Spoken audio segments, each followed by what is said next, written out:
Ο οποίος έκανε focus εκτός από το ηφαίστειο της Σαντορίνης σε όλα τα ηφαίστεια σε όλο τον κόσμο. Έχει συμμετάσχει σε πάρα πολλές ωκεανογραφικές αποστολές με αμερικάνικα πλοία. Έχει συμμετάσχει σε αποστολές με βαθιές γεωτρήσεις. Άρα μπορούμε να πούμε ότι ασχολείται με γεωλογική ωκεανογραφία. Δηλαδή είναι γεωλόγος, ωκεανογράφος, ηφαιστειολόγος. He can understand what I am saying because he can understand Greek. Okay, so, okay. Τελείωσε. Λίγα λόγια για αυτό, παρόλο που τα έγραψα, είπα ότι δεν θα διαβάσω τίποτα. Έτσι. Λίγα λόγια για αυτό είναι ότι τελείωσε τη Χαβάη, το Πανεπιστήμιο της Χαβάης, αλλά έκανε διδακτορικό στο Harvard, ακριβώς, και τελείωσε το διδακτορικό τη χρονιά που εγώ γεννήθηκα, το 1974. Άρα ήταν σημαδιακό λίγο, γιατί τελείωσε το διδακτορικό του για τη μεγάλη έκρηξη της Σαντορίνης. Όλες οι δημοσιεύσεις είχαν πάρα πολύ μεγάλη επιτυχία. Το 2003 ασχολήθηκε ο διεθνής τύπος μαζί του, η The New York Times κτλ. Okay. Είναι μπροστά σε μια κάμερα συνέχεια του National Geographic που τον ακολουθεί, γιατί είναι ο άνθρωπος που εξηγεί με τον καλύτερο τρόπο πώς γίνονται οι ηφαιστειακές εκρήξεις, αλλά αυτό που ενδιαφέρει εσάς στο μεταπτυχιακό αυτό της διαχείρισης των κρίσεων. Άρα δηλαδή είναι ο άνθρωπος ο οποίος μεγάλωσε στη Χαβάη, αντιμετώπισε παλαιολογικά κύματα, είπε στο βιογραφικό του ότι έτρεξε όταν πράγματι υπήρχε ένα παλαιολογικό κύμα που είχε προκληθεί από μια μεγάλη έκρηξη και είναι ο άνθρωπος ο οποίος τον συμβουλεύεται η Αμερικάνικη κυβέρνηση σε θέματα φυσικών καταστροφών. Τα τελευταία χρόνια βέβαια ασχολείται πιο εντατικά με τη Σαντορίνη, με το ηφαίστειο της Σαντορίνης. Για μένα αποτελεί μια από τις μεγαλύτερες τιμές να συνεργάζομαι μαζί του. Είμαι απίστευτα τυχερή που αυτός ο άνθρωπος κοίταξε το δικό μας ελληνικό πανεπιστήμιο και θέλησε να μοιραστεί τις απόψεις και τις γνώσεις του που έχει για το ηφαίστειο της Σαντορίνης.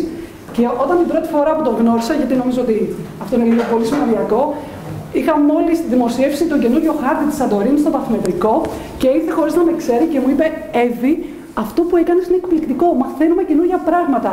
Και του λέω, εγώ σε μένα μιλάτε, δηλαδή αποκλείεται εσείς, δεν έχουμε κάνει τίποτα εμείς σε σύγκριση με αυτά που έχει προσφέρει σε όλους εμάς, τους μικρότερους, σε όλους σε εμάς που μαθαίνουμε από αυτόν και είμαι 1000% σίγουρη ότι έχουμε να μάθουμε πολλά περισσότερα.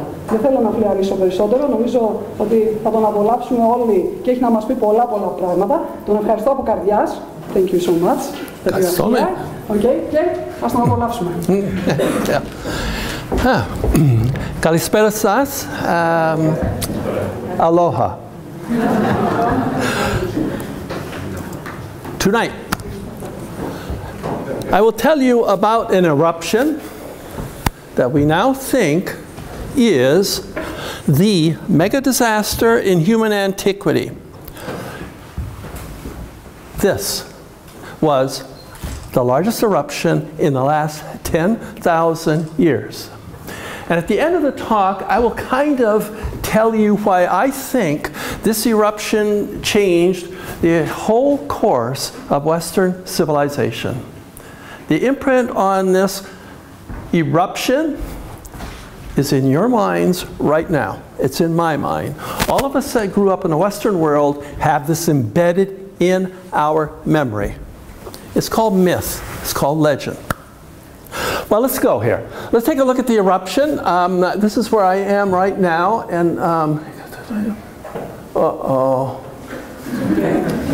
I misspelled.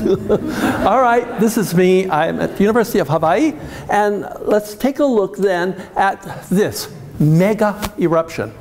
We're taking a look at Santorini. Everybody knows where Santorini is. We're right over here in the southern Aegean.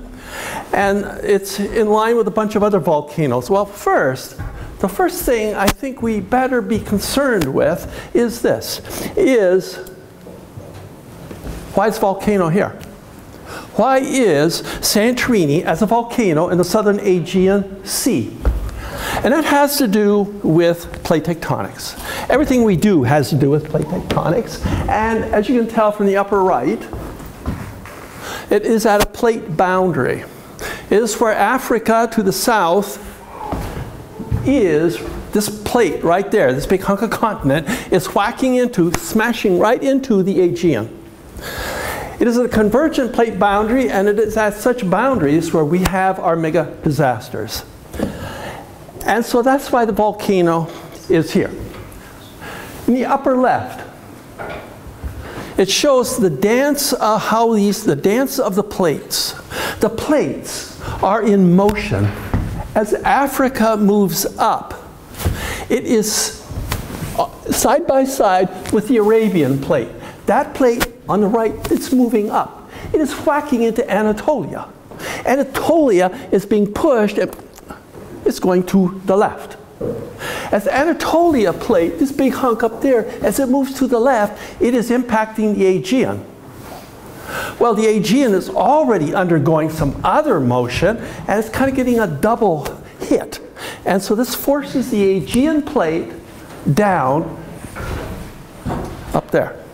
As it goes down, here comes Africa north. And the impact between the two sets up the setting for volcanoes. This is, sorry it's a little blurry, but these lines here are lines of stresses in the rocks. See how the rocks tell you the story. The stress directions in the rocks here very much show how all of this is moving this way, combining with the Aegean, moving this way, and that stress is going right south and just whacking right into Africa. And with that impact, what a mess. What it does to the surface of the earth, the landscape, is really horrible. It's tragic. What I'm trying to show you here is how the impact is right along this line here, and it's making a mess of the bottom of the Mediterranean Sea. Now think about how would you think the bottom of an ocean would look? Would you think, it's just covered with mud, mud, mud, mud? No, the Eastern Mediterranean, this whole setting up in here is a mess, and it's because of the impact between Africa moving north and the southern motion of the Aegean. This is a picture of if we were to take the water away from the ocean in the Eastern Mediterranean, this is how the bottom would look. It's a mess. It is all crinkled. It is just, look at this. It is all crinkled, it's broken, it's disturbed. The muds that settle out onto this bottom don't make a flat blanket, a flat layer of mud. They're just completely messed up every day of every minute. Because this is tectonics. And the tectonics is such that with Africa moving this way, the Aegean moving this way, wrinkling, messing all of this up, guess what? The muds at the bottom of the ocean are squeezed, and they make their own volcanoes at the bottom of the ocean. They're called mud volcanoes, and that's what these things are right there, mud volcanoes. It's a whole line of them on the bottom of the Mediterranean Sea because of this push and this squeeze. Well, something else is going on. And the other thing going on is that now Africa has hit Eurasia, Aegean, and it is going underneath. As this moves this way, then this piece, which used to be is attached to Africa, is going down. It's going down underneath and going down and going down. And as it gets pushed down by this squeeze, by this impact, here is what goes on. There's a piece of this that has already gone way down. There's a piece of this way down here. At that depth, it melts. And so that's melted Africa. The magma, where it is melted, cannot stay down there. It has to rise. And the magma will rise. It won't rise until it finds some cracks to rise up along. But when it does rise up, we have a volcano. And that's exactly the setting for Santorini. Santorini sits over this convergence between Africa and Europe, or the Aegean here. This goes down, and what is coming down here is what's left of the ocean floor down here at about 120 kilometers. It melts. And when it melts, it makes magma. The magma stays there until suddenly there might be some cracks that open up in the crust. And when those cracks open up, the magma comes right up through it. And this is the setting not only for Santorini, but for every volcano along this arc, along this line of the southern Aegean, there are a series of volcanoes. Husaki, Methana over here, not shown here. Milo, Santorini, Columba over here, Nisyros, Yali, etc. And then there's one sitting just over here in Anatolia. All those volcanoes, same thing. They represent the melted rocks from Africa, or the seafloor in front of Africa that went down, got down so deep, it gets hot down there. Hot enough to melt. And thus we have this line of volcanoes. Now one of the characteristics when we make volcanoes like this is that the melted rock has got a lot of water and it's got a lot of gases in it. They come from the ocean floor. And somehow that gets down there and that makes it really, really violent. It makes it explosive. And this is what has happened to Santorini. That's Santorini. There's a big hole in the middle. And that big hole represents what we call a caldera. And that big hole is a consequence of repeated mega explosions in the past history of Santorini as a volcano. It looks like the repeat time for these big blasts is something like 22,000 years, but that data is not very good. I mean, it's not based on much, but that's the consequence. The volcano is hardly there. And what we see today is a big hole in the ocean right here. That goes down 400 meters. This goes down about 300, 200, what, 250, something like that. That's deep. And this represents the last mega eruption of Santorini, which is what we'll be talking about. Today the volcano rebuilds itself at the Kameni Islands, and it will keep rebuilding itself and rebuilding itself. And as it rebuilds itself, it will get bigger and bigger. And maybe in 22,000 years it'll get big, and then a new batch of magma will come up from deep down and explode. This is the big question in volcanology. I have no idea why it would explode and why it's not exploding now. No idea. But this is the mega question also in volcanology, because for disaster preparedness and for predicting disasters, this is something essential that we have to know. It is a big question in volcanology. At Santorini, a long history. It's beautiful. I mean, this is, I think, probably the most magnificent scenery in the world today, and that scenery represents this history of quiet and explosive volcanism. Today, as I said, Kamenis are building up with quiet lava flows. And this is another part of the history of Santorini. It has done this in the past.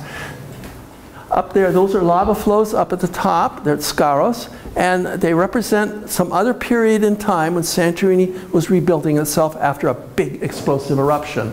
And then we have these other layers like here and here, all inside here and here and here, that represent a past story of its explosive eruptions. So that's the story on Santorini. What we're going to focus on is the latest. Late Bronze Age eruption about 3,600 years ago that took out the Bronze Age culture, the Cycladic culture that lived on the island. That white frosting up here, the white layer up at the top, then represents a deposit left by this last huge, big eruption. There's a story here of prior big eruptions. There's also a layer right there and a layer here. I mean, particularly that one, the last. Walter's not here, right? Okay. And that represents another huge eruption of this volcano. It's got a repeated history of this. This is all important. If we're going to understand how to prepare for disasters, we better understand how and why disasters happen. And this is kind of where I want to go tonight. You see this? That, sorry, it's a little dark, but these are people right here, students of mine. That's a person right there, and they're in there. All of that, all the way up to there, represents the eruption of Santorini and a deposit that blew out and piled up in maybe 3 to 4 days. That's pretty violent. That's amazingly violent. All of that represents just 3 to 4 days, if that, of the volcano just blasting and erupting. Here's another picture of the deposit. The deposit starts here, right along here, and all of that, this is in the Korean Fira, and this is the eruption deposit from the last Bronze Age eruption. Now, notice the layers. I've labeled them. Those layers tell us a story about what happened during this eruption, how it proceeded, and etc. Because the excavation at Akrotiri has not produced any bodies. It doesn't look like anybody was killed by this eruption. At least the bodies haven't been found yet. And how did they know to get out? I'll come to that. So here's a deposit, the zero right there. That zero is what we call a precursory deposit. The eruption started off with a kind of a burp, kind of a boom, like that, and out came 4 different pulses of fine volcanic ash that piled up on the landscape, particularly to the south side. And this is the precursory layer right there, a little thin thing right there. And as I'll show you later, it's got a lot of stuff in it, like fossils of seeds and plants and things like that. Then the precursory layer was followed by this first phase, phase number 1, it's labeled 1. And then that was followed, something happened between 1 and 2, because there's a very sharp line there, and 2, all hell broke loose. This is what we call a mega-Plinian type eruption. You do not survive this kind of thing. These kind of eruptions are rare on your surface. They're rare in time, but they do occur. And then 3, that layer 3 up there is massively thick. When we mapped that and realized what it was, it really hadn't been mapped before. And we got, boy, when we published this, everybody said, oh, you guys are nuts. What are you talking about? This kind of thing. And later, a colleague, Steve Sparks, said, you know what that was like? It was like hot toothpaste coming out of the volcano, hot, and just flowed out. And then finally, phase number 4. That 4th phase at the top represents some other disaster, part of this eruption, that I'll go through in a minute. But I'm going to use these different layers to tell the story of how this eruption proceeded and how it affected the settlement at Akrotiri.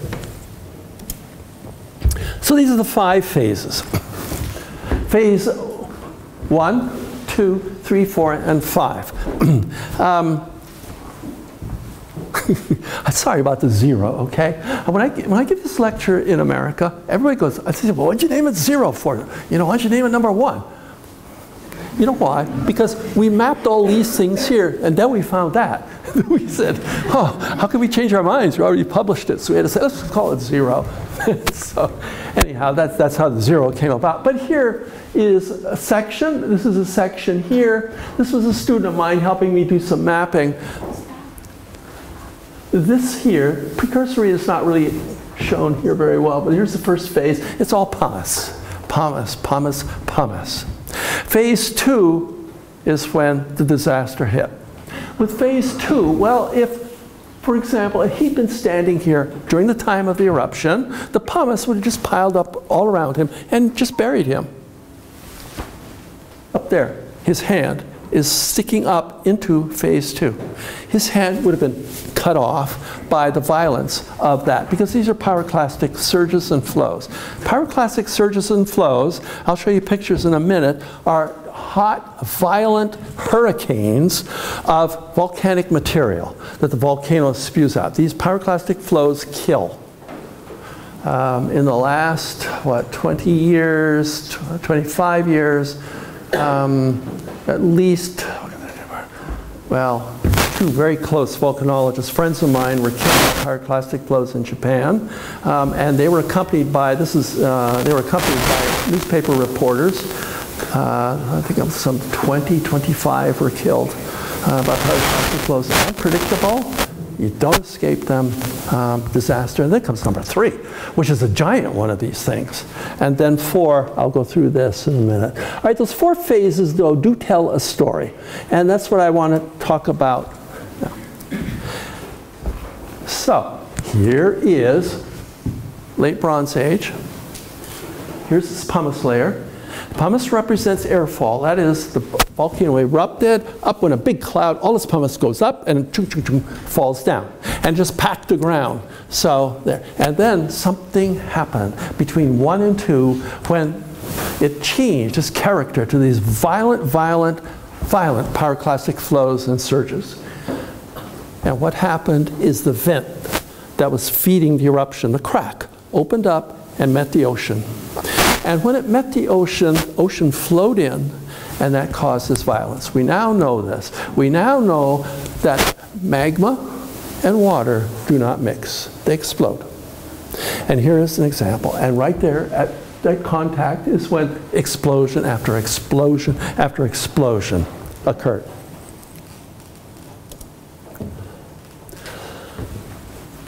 So here's a close-up of the precursory phase, 0. This is all late Bronze Age, and above it, the deposit from the eruption.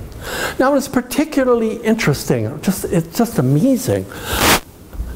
Man, our ancestors walked that layer, that contact between the brown and the white.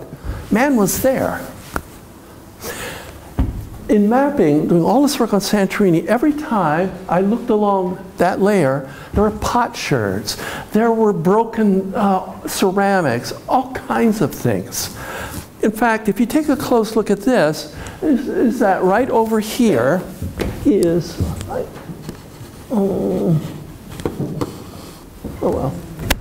here.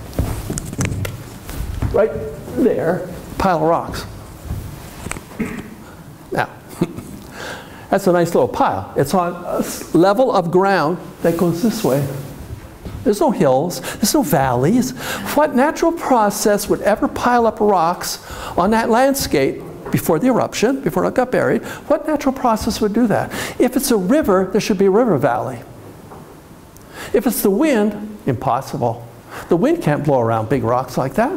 So that is an accumulation, a pile of rocks that man put there. That is an old field wall. And along this contact is just all the debris from the late Bronze Age inhabitants of Santorini, up there. Also embedded in the precursory phase along there are lots of fossils like grasses and twigs, etc. And if you take a close look up in there, you see way up there, there's a hole there in the pumice. And there's a couple other holes in there. That's where a tree was. There's a tree that got buried in the pumice. Over 3,600 years, the wood is gone. It rotted, leaving a hole behind. And this is what the archaeologists, for example, do at the excavation at Antiquity. They find a hole and they pump plaster of Paris into it, and then let it harden, and then take away the pumice. And if I did that there, there'd be an image of a tree. And I'll show you some of the results from Antiquity on furniture and things like that, beds, things like that. And that's it. That's really the dramatic part, another exciting part of this. This is where, for example, archaeology and geology come together. There's a city buried, an entire city. You've heard of Pompeii. Pompeii, 2,000 years ago, roughly. Go back another 2,000 years, and there is Antiquity from the Bronze Age, the very late Bronze Age. A city was buried at Antiquity, and everything in it by volcanism. But wait, if I just told you about how dramatic, horrible, big, explosive this eruption was, how come those still survive? Why didn't they get knocked down? Because there are two factors in every archaeological excavation that must be answered. One is, why did it get preserved? There it is. Two, why did it get destroyed? There's a broken top right here. Something destroyed it. And so those are the two fundamental questions at any archaeological site. The Cycladic culture was devastated. Notice we're calling it Cycladic now, okay? We can't call it Minoan. Lefteris told us we can't do that anymore. Okay. And so here is a picture of the overall excavation, and you see the buildings preserved, and you see the broken tops. So we need to understand how this happened. I'm showing you pictures also of a big Pithi here from the thing. God, those are huge. I mean, you know, some are like taller than me. Here's a question. How did they make a ceramic that big? Did they have a table that went around, that they spun, that they made, you know, that they made these pots on? They're hollow. How did somebody crawl inside? This is a real question. This is a table. This is a table from the excavation, and it's plaster, because when the archaeologists were excavating, they found a couple of holes. They injected the plaster into it, let it harden, scraped away the pumice, and there was a table. Look at this. Look at filigrees. Look how beautiful that is. This is something like from Louis XIV in France, the sun god. My gosh, this is 3,600 years ago. Look at the sophistication of this culture.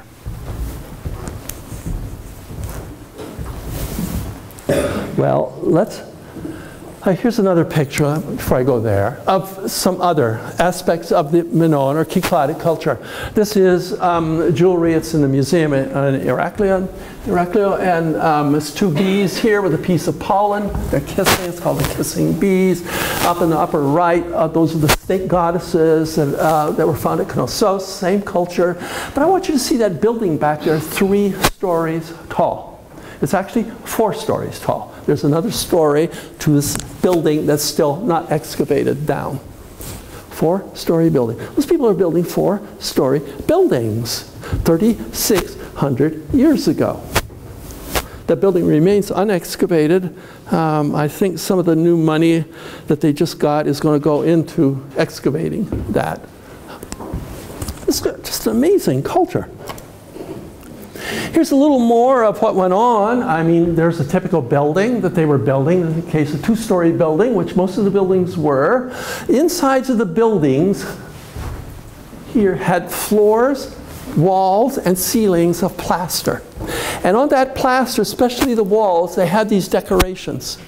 They're beautiful. They're frescoes, they're wall paintings, they're both. And they're just gorgeous. That is a picture of their landscape.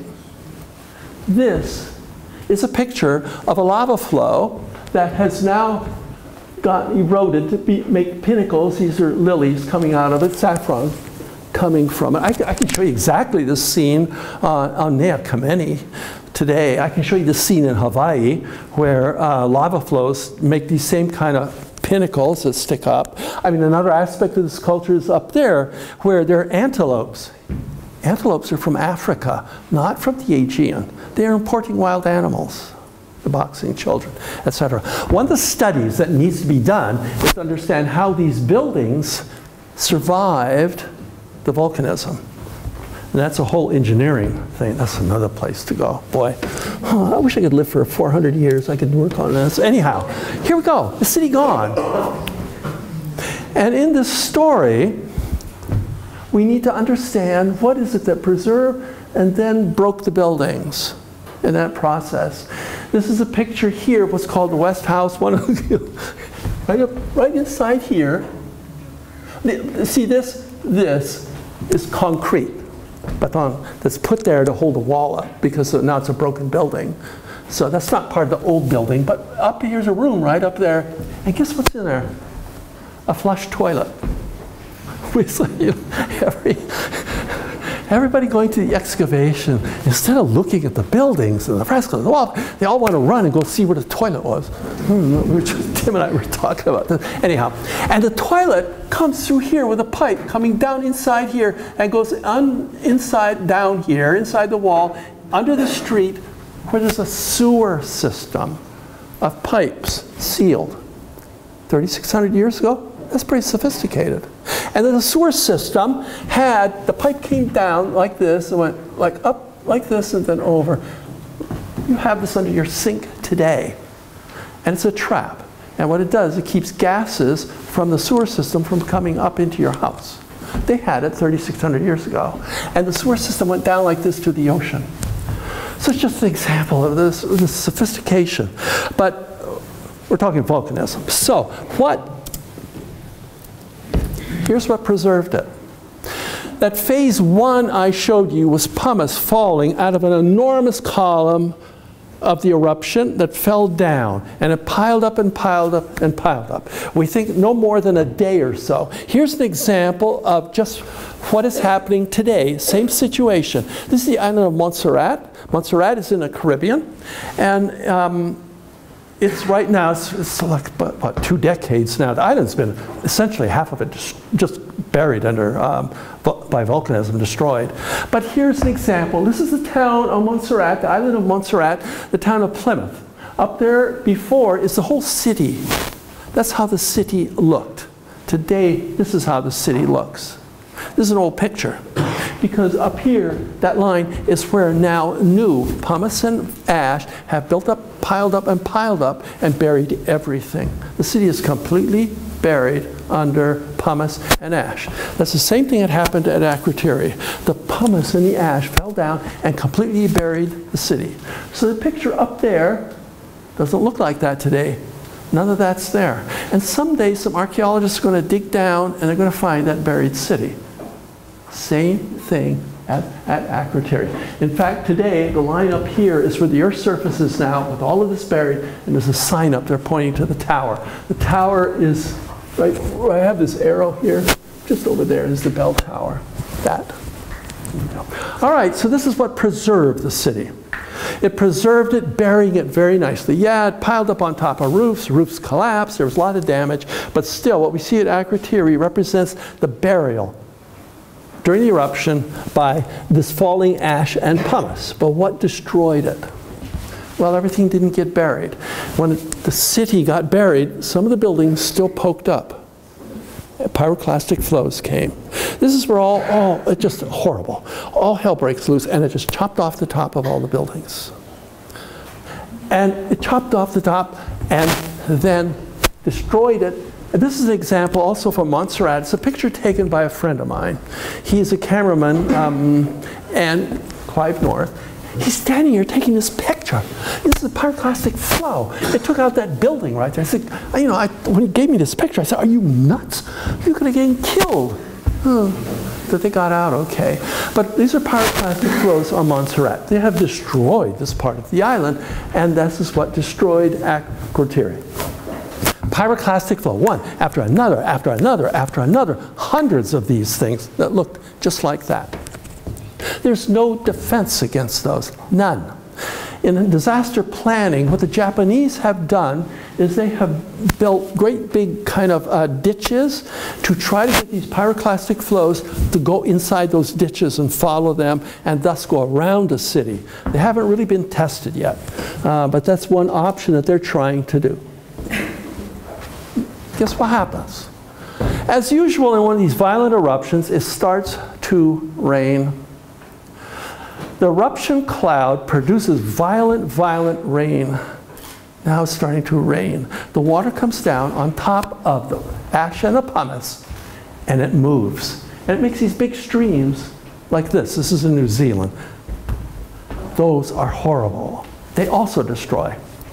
In this case here, and you get an idea for size, that what this stuff is about mostly volcanic material, maybe 90% volcanic material, 10% water. I mean, it looks like it's fluid. It's not. This is moving, sticky stuff. When it stops, see, these are cars driving across it. It's hard as a rock when it stops flowing. Well, this happened also during the eruption on Santorini in the late Bronze Age. The last part of the eruption, the fourth phase, was exactly this, lots of this. And so this is what the story is we put together in trying to understand how a city responds to volcanism. And it is that the fact that the city was buried, the buildings and all, by airfall deposition, and actually some of these were not powerful enough to break buildings, and then boy, it got really worse. And then what broke the city, what destroyed everything in the city is those other pyroclastic flows and these mud flows, or these debris flows. They're the ones that really did the damage. Now, this is important, because if you're going to design buildings to withstand volcanism, then you must understand, number one, that this will happen. This turns out to be a typical sequence of events by a mega big volcanic eruption. And so with this knowledge now, we need to apply it in the design of buildings and cities so that when this happens here, we can recover the buildings. And if that happens up there, then we have to somehow build structures to survive it, or we have to somehow design the landscape so that when the pyroclastic flows come, we can divert them somewhere else. Japanese, as I said, are trying to do this right now. And so when we take a look at the excavation, here's what happened. Up there, that broken surface there represents where pyroclastic flows came through and chopped off the tops of all the buildings that had not been buried. Just the top. I'll tell you how violent that is. They knocked off 2- and 3-story buildings. Where are the materials from this building? Where are the wood beams, the stones, furniture, all this stuff? We can't find it. That's how violent these pyroclastic flows are. One, they just take it and just, it's just gone. And two, they grind it to bits. And so no debris, no materials from the rest of this excavation have been found where these pyroclastic flows and the flows just destroyed it. This was huge. This eruption was enormous. Now here's how we try to determine how big an eruption was. Look, there's no way you're going to get me or any volcanologist up close to one of these eruptions. We'll get killed. As again, I think, let me think. Over the last 25 years, 13 volcanologists have been killed by getting too close to eruptions. So how do we do it? How do we understand how big an eruption was? We do it by the amount of material that gets thrown out and piles up on the landscape. So the volume of material that's thrown out, we calculate that volume, and from that we make an estimate of how explosive, how big this eruption was. This is the latest then from Santorini. Is the latest numbers have Santorini as the largest eruption in human history over the last 10,000 years. This is fairly new. It's in part because of what Professor Nomikura has done with her work offshore. We take that volume, all of that, we stick it on top of what we find on top of the island of Santorini. Oh my gosh, it's big. It is, again, the biggest in the last 10,000 years. It's bigger than Tambora. Tambora, its 100th anniversary was just now, actually, last year. This is a ranking of different eruptions around the world of how big they are based upon the volume of material. And we give it this thing called volcanic explosivity index, and here we're up at 7.2 with this. Actually more about 7.1, and 1.5 times bigger than Tambora, which is huge, 10 times Krakatoa, which is the one everybody really hears about. 10 times. And there was this eruption in America, St. Helens, near Portland and Seattle, Washington, and it was like nothing. It was a big deal because it was the first one in the United States in a long time. But the point is, it was big. Really, really big. Now let's take a look at some of the other hazards that go along with these big eruptions. Seismic activity, the fall of ash in the surrounding countryside, and tsunami. Now, lots of other effects. One of the other effects is climate change, something that I'm trying to work on while I'm here. I think we are getting a good handle on it. Not me, but colleagues are getting a good handle. There was climate change afterwards. How intense, for how long? Or better yet, how are you going to find that information? That's kind of where I am now. Pumice raft. This pumice rock floats. It floats on the ocean. And pumice rafts were everywhere in the Aegean and the Eastern Mediterranean. The pumice is found all over the place. Agriculture is devastated. When the volcanic ash piles up more than this, it kills plants, it kills the roots, it kills animals that live in the ground, like rats and rodents and things like this. If it's less than this, it fertilizes the soil. The volcanic ash often has contaminants on it, like trace elements and things like that will poison the soil. There's a lot of impacts. and hazards that accompany this. Just a very quick look at seismic activity. What I'm showing you here is just a complicated graph, but here are the phases of the eruption again. Precursor, the pumice, these are the pyroclastic flows and surges, and then the big one up there, number 3, pyroclastic flows.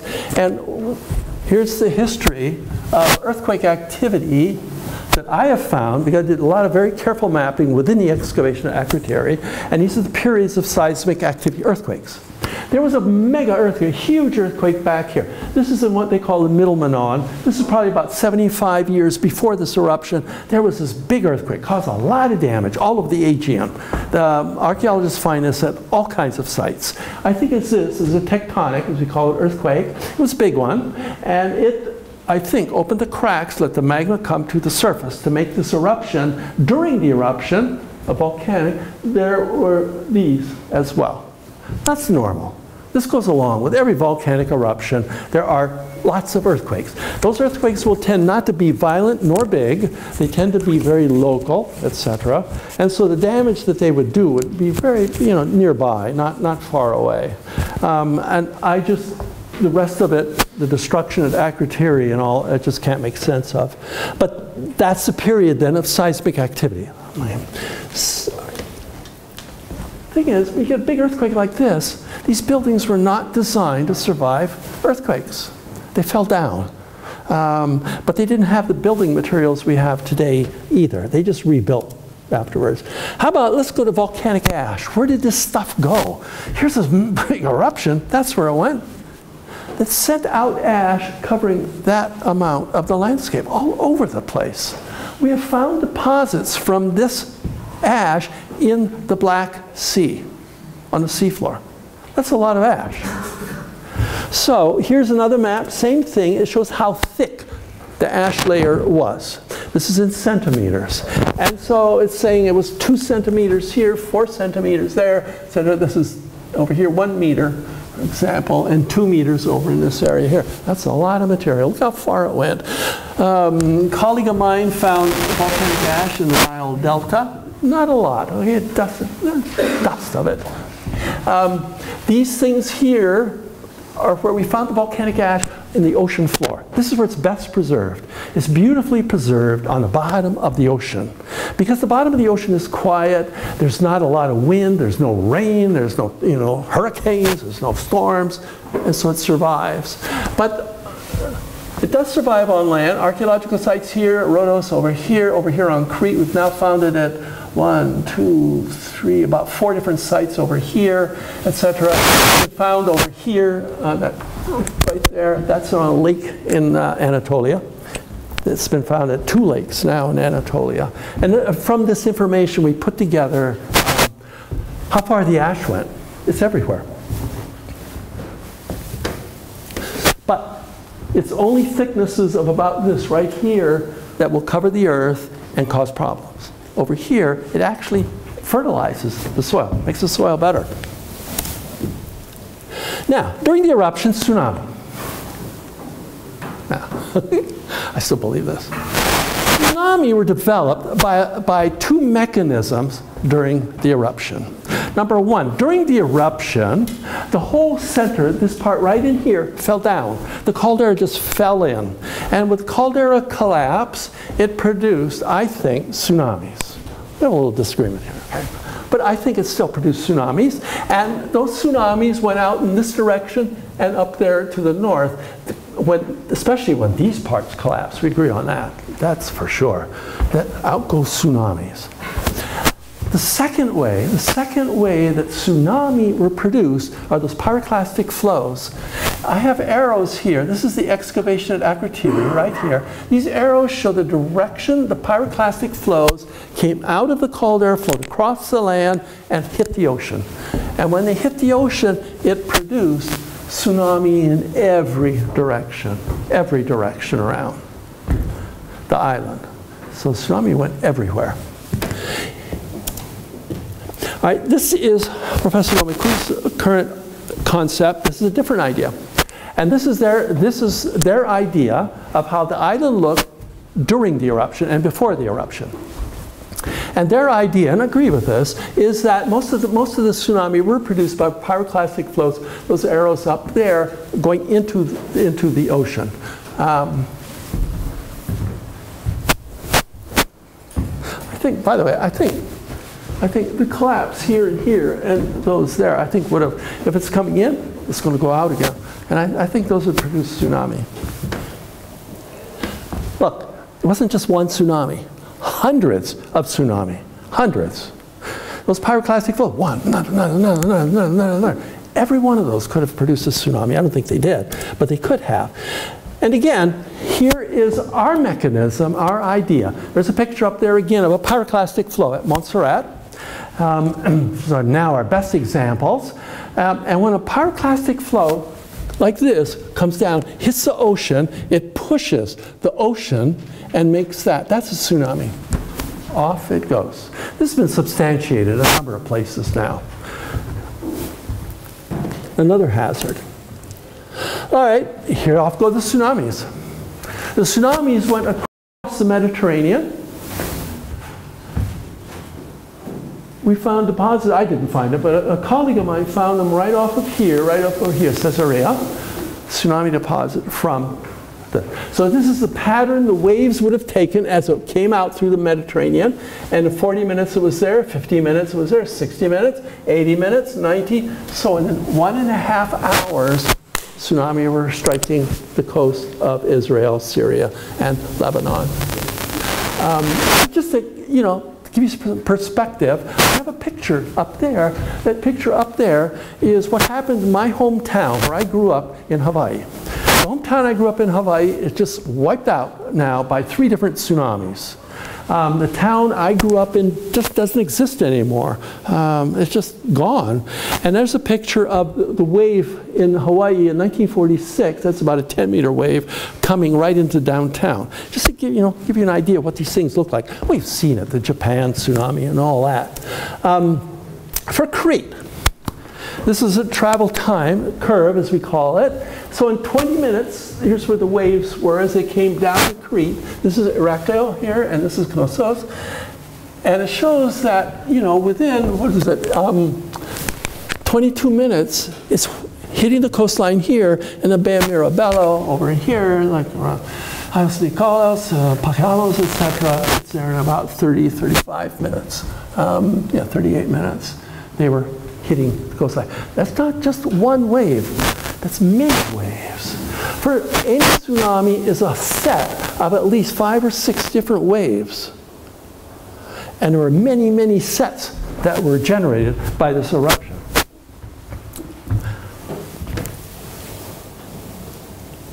By the way, designing for tsunami,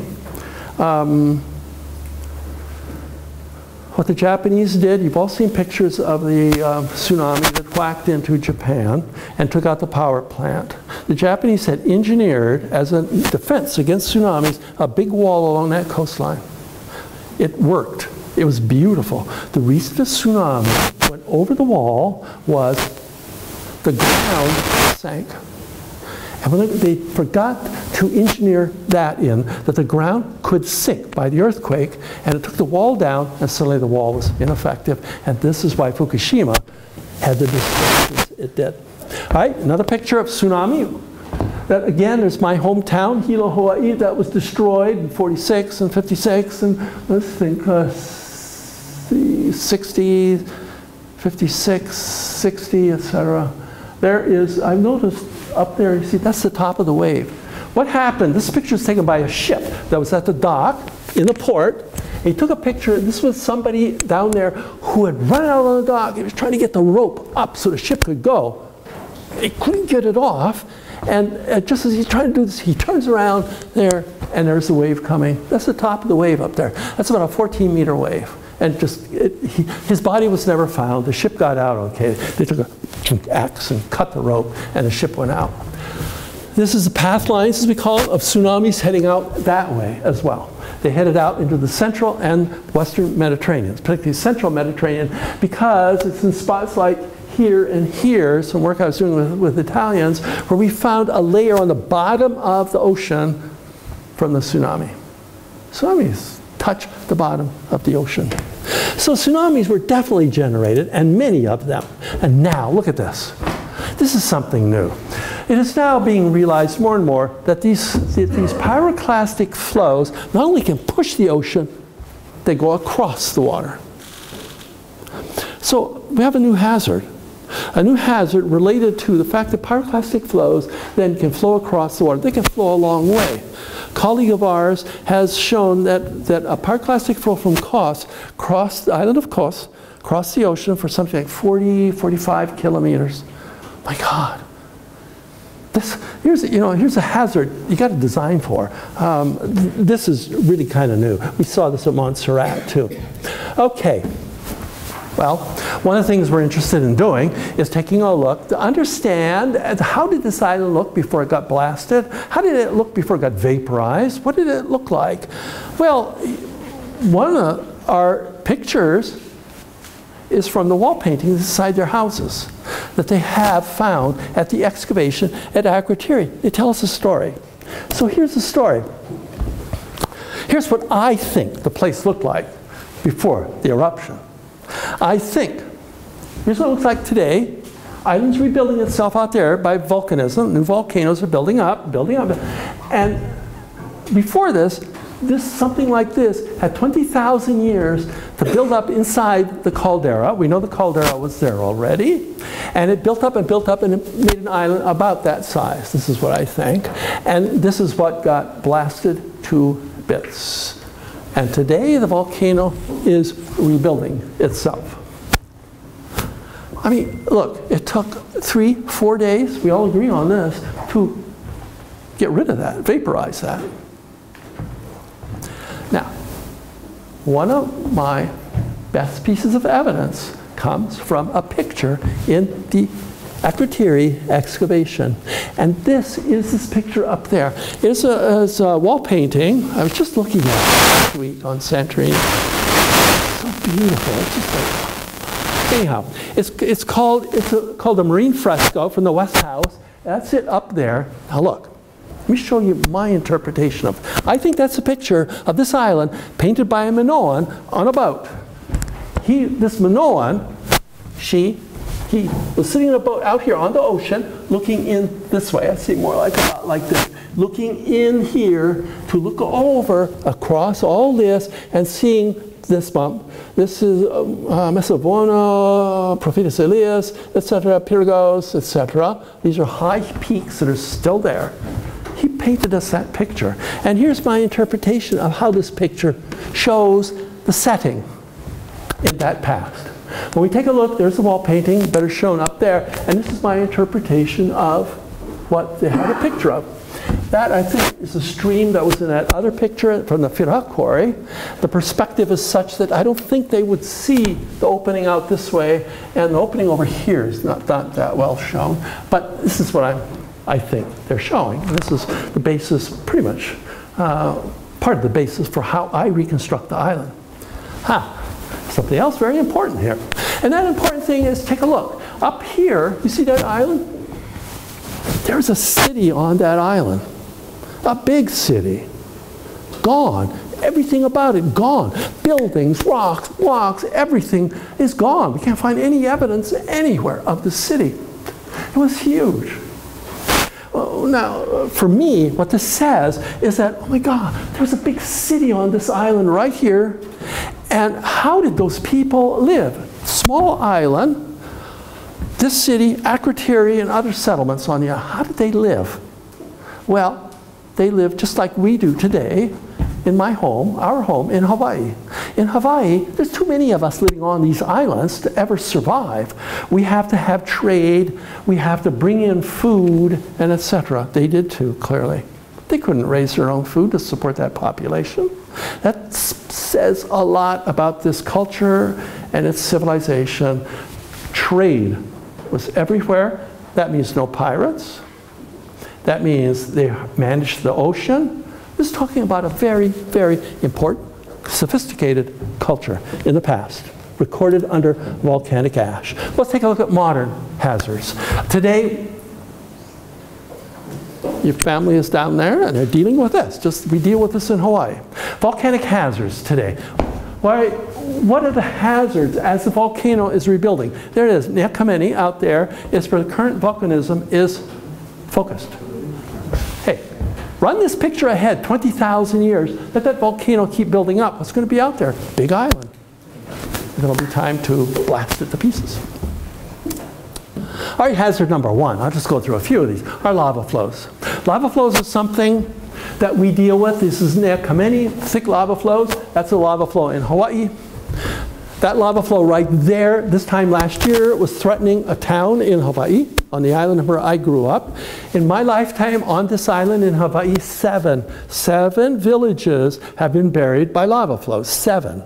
One of them was a favorite spot we used to go through to go camping in Boy Scouts. 7 have been destroyed. Number 8 was about to be destroyed this time last year, and the lava flow just stopped. But that's the number one hazard. You can deal with hazards. The Italians are dealing with them very nicely at the moment. There are ways to build barriers. There are ways to control where they go, etc.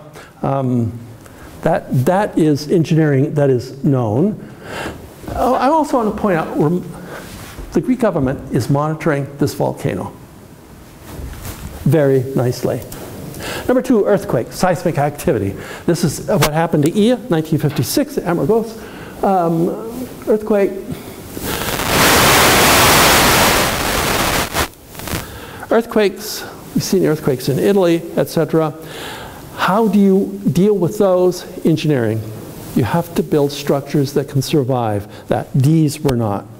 Structures that could survive seismic activity. I think we're all familiar with that. But a lot of other hazards, like rock falls. This is a rock fall on the island of Theresia, where this rock right here came right through from up there, came dunk, dunk, dunk, dunk, smashed over here, broke the building over here, and it still sits on the beach. And they deal with it. I mean, it's a hazard that you're just not going to, you can't stop that boulder when it wants to come down. But there are other hazards. Toxic gases are a big problem. Tsunami, we talked about that. Mega landslides. In Hawaii, these are a big problem. Climate change, this is one of the things we're trying to study now from this eruption over to any eruption. So anyhow, these are all hazards that come with contemporary, today's volcanism. But look, here's how we monitor a volcano. This is a story from Hawaii, a lesson, because it's here where scientists have developed a technique for understanding how to understand if a volcano is about to erupt.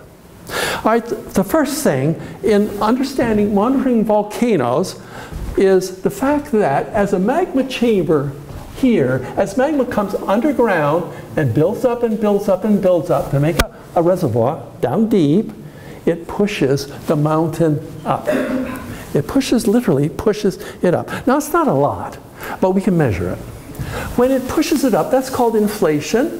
What will happen, number 1, is that you see the tilt of the side of the volcano. Over here it's like this, and here it's like that. And so the tilt increases just a little bit, but we can measure it. That's very important. This is now very standard practice. The second thing that happens when you push the volcano up, push it like this, up it goes. So the summit rises. Now we can use GPS to figure that out and monitor that. The other thing that happens is that if there's a caldera here, as it moves up, it will get wider from here to here. This will expand and get wider. Very commonly measured. We have equipment now on Kilauea volcano, all our volcanoes, that monitor this. All right, so all of that is the first.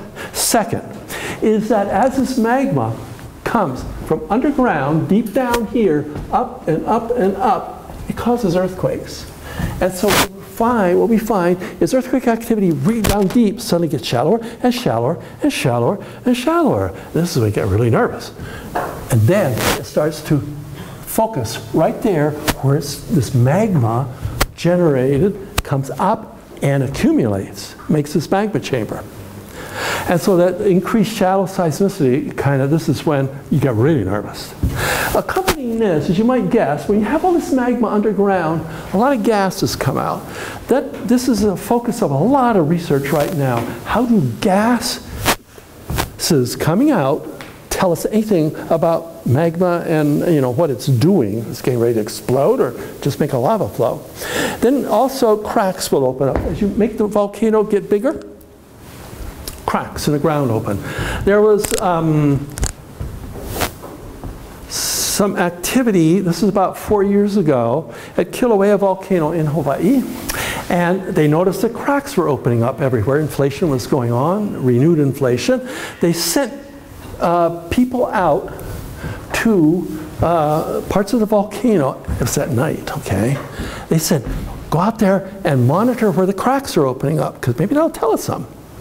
They were out there for 1 hour. Everybody came in. And he said, it's just too scary, because they said, when one of these cracks, like here, open, they don't just go, they went bang, open. And everybody got spooked, scared, and came back. Said, okay, never mind that. Then the final message that a volcano is going to erupt is volcanic tremor.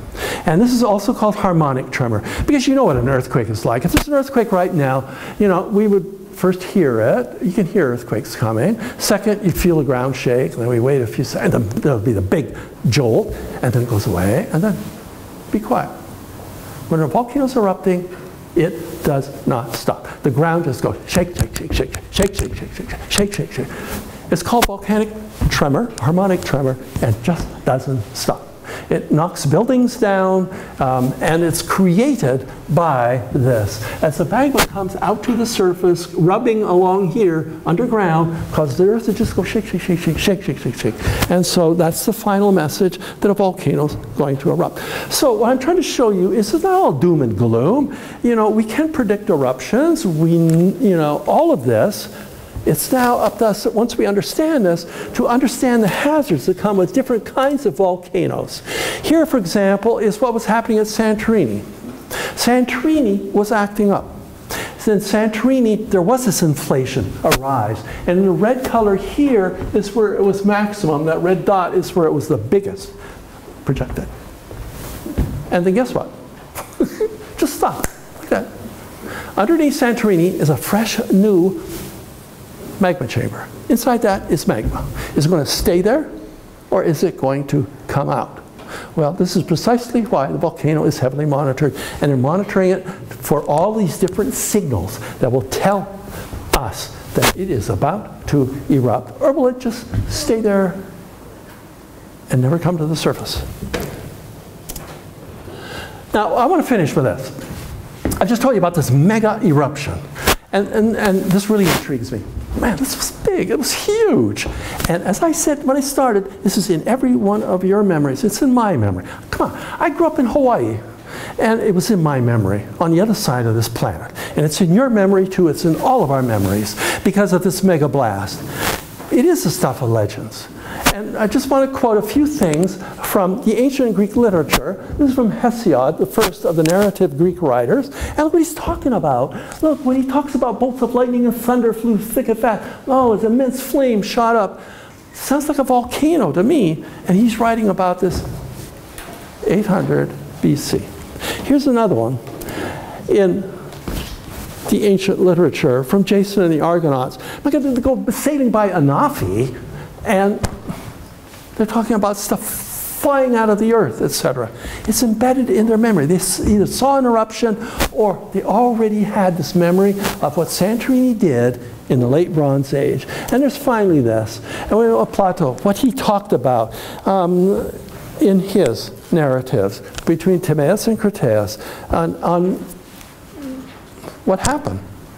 And so this is a story of volcanism. We can handle it. We can manage it. We have to by understanding it, we can manage it. Whether it's engineering or not letting people live where they should be, right in the front of lava flows or something like that, that is what we need to do. Thank you.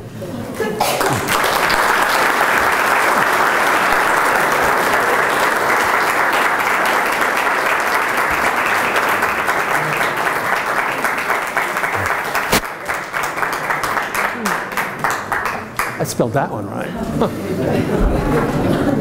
Υπάρχουν κάποιες ερωτήσεις, παιδιά.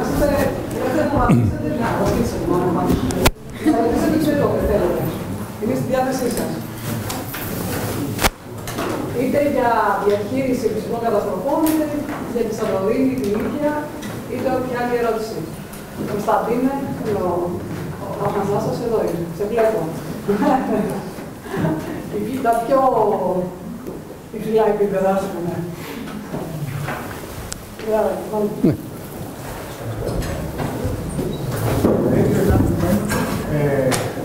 About how much effect can an eruption, a volcanic eruption, have on civilization?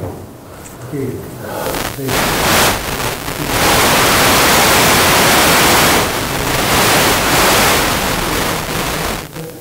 On the decay,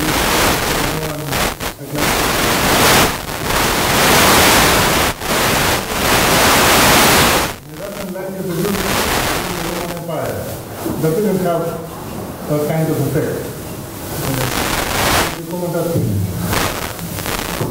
Think of this. Think. So,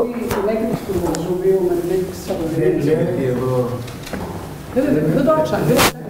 Λέω ότι αυτή η έκρηξη ήταν του μηδενικού πολιτισμού. Και να συγκρίνουμε την έκρηξη του... Υπάρχει ένα επιχείρημα ότι ο Βεζούβιος, ας πούμε, γιατί δεν έκανε το ίδιο στη ρωμαϊκή αυτοκρατορία. Yeah, you need to compare the eruption from Santorini and the eruption from Vesuvio. The impact on the civilization. oh, Vesuvio. Yeah, the impact of the civilization is the same. Same. But what Vesuvius is the same. It was not as big nor as violent. What preserved Pompeii were the mud flows that I showed. Pompeii had all this other stuff too, but it's not what preserved Herculaneum and Pompeii.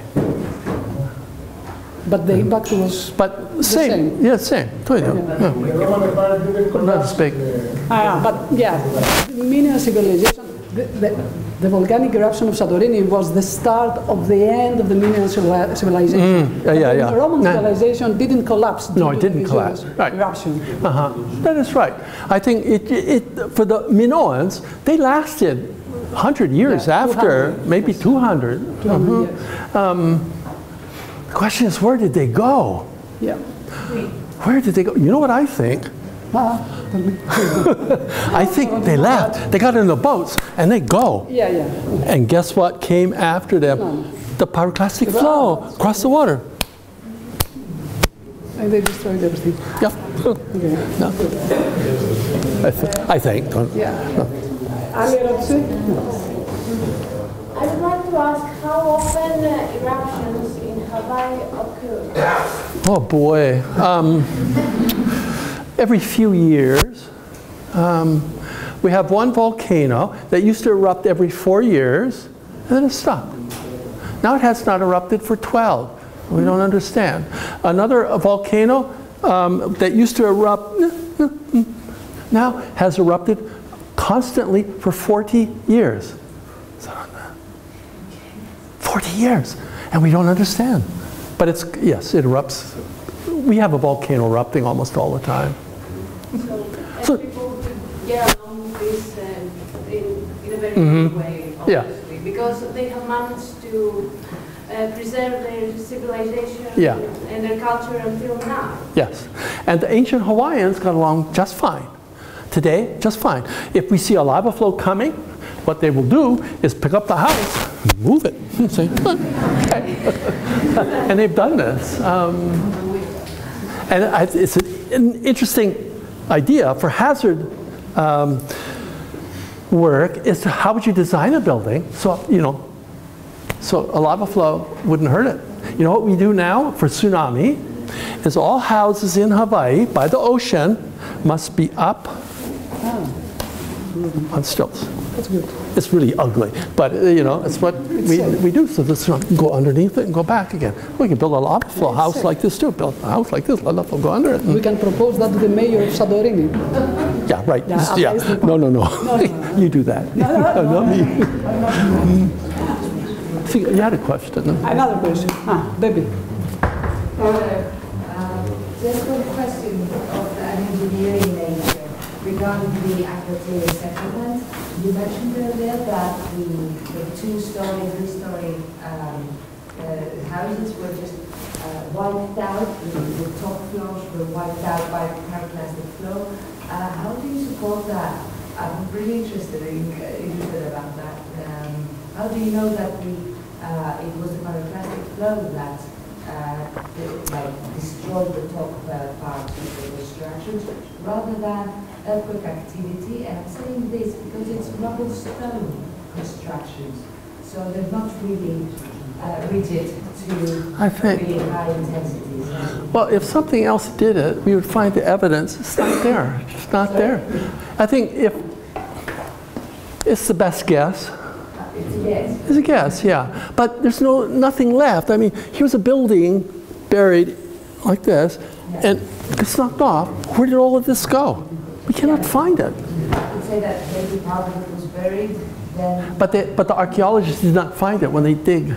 Yeah, it's a problem. It was wiped away by plastic flows, but was it actually destroyed by the pyroclastic, or maybe it had collapsed partly and then wiped out? It's a guess. It's a guess. Yeah. It's a guess. Or maybe both. Or maybe both. Yeah. Okay, it's a guess. But we know that the building had more up here because there are stairs that go. Yeah. Had to be another floor. Yeah, so I'm not a volcanologist, so my question may be stupid. I saw in some of your pictures structures created by pyroclastic flows, and I thought they could be compared to channels migrating. Can we compare them? They say they kind of like waves, pyroclastic flows, or is just one?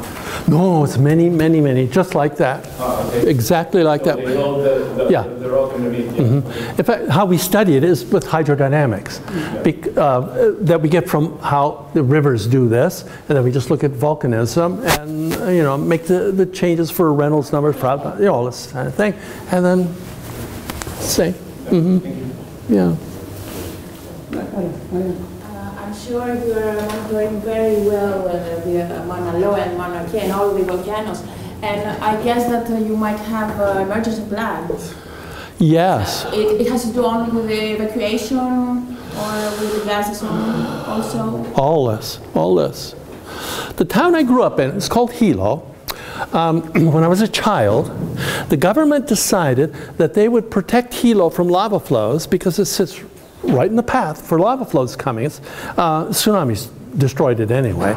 But the city then, they decided to build huge walls above the town, so when a lava flow came down, here's the city, lava flow came down, hit the wall, and go off here. They do this in Italy, no problem. And when I was a child, fine, here's a wall, here's a town, the lava flow goes over here, no problem. Over here was sugarcane fields, agriculture. Today, this is all subdivisions and people. And another town. So you build a barrier, today they cannot build a barrier. They build a barrier here, make the lava flow go over here to this town.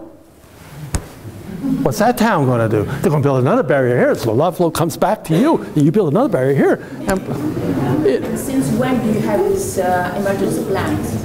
Oh, the plans have been there for a long time, many years. There's been a lot of disaster planning in Hawaii.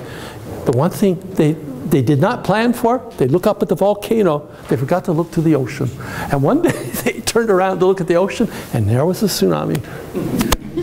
Darn. Because in Santorini you don't have yet an emergency plan. I know. It's in the papers and in the mix it's about. Well, the plan's not good in Hawaii because people have now built houses exactly where we are predicting Mauna Loa, another volcano, will erupt. Oh, houses everywhere. And they ignored it and went and built anyway. It's just stupid. But what can we do? It's also difficult how to... So we have, look, the zoning, the plans are excellent. People don't, they ignore it. Ali, Eruption? You had a question, sorry. You have a question? Okay. Myself? Well, I was just curious to know, you hear also say in the Tortilla Processo Fresco, Do you associate this kind of island with the Pre-Kameni island? It would have been there before the Kameni Island. All right, so do you suggest that this island depicted on the fresco should be the Pre-Kameni? Yeah. All right. Yeah. Yeah. But even though we have different stories. We have different stories. Different story. Exactly. I think this is not Santorini. When I make this talk to archaeologists, they all stand up and they yell at me and they make oh boy. Maybe this is Atlantida for you also. Why not? Again, it's myths. Myths tell us a story. There has to be a basis of fact behind every myth and legend. Has to be. And this is where culture and science must interact.